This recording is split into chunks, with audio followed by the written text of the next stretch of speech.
مرغی از اقصای ظلمت پر گرفت، شب چرایی گفت و خواب از سر گرفت. مرغ وایی کرد، پر بگشود و بست، راه شب نشناخت، در ظلمت نشست. من همان مرغم به ظلمت باژگون، نغمه اش وای آب خوردش جوی خون. دانه اش در دام تزویر فلک، لانه بر گهواره جنبان شک.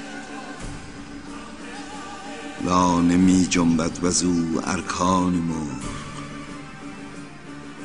ژیغ ژیغش می خراشد جان مرغ. ای خدا گر شک نبودی در میان، کی چنین تاریک بود این خاکدان. گر نه تن زندان تردید آمدی، شب پر از فانوس خورشید آمدی. من همان مرغم که وای آواز او، سوز مأیوسان همه از ساز او. اوز شب در وای و شب دلشاد از اوست، شب خوش از مرغی که در فریاد از اوست. گاه بالی میزند در قعر آن، گاه وایی میکشد از سوز جان.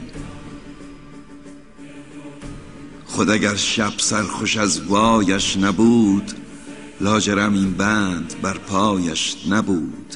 وای اگر تابد به زندانبان ریش، آفتاب عشقی از محبوس خویش. من همان مرغم، نه افزونم نه کم، قایقی سرگشته بر دریای غم. گر امیدم پیش راند یک نفس، روح دریایم کشاند باز پس. گر امیدم وانهد با خویشتن، مدفن دریای بی پایان و من. ور به خود بازم نهد دریای پیر، او بیا امید و پارویی بگیر. خود نه از امید رستم نیز غم، بین میان خوش دست و پایی میزنم.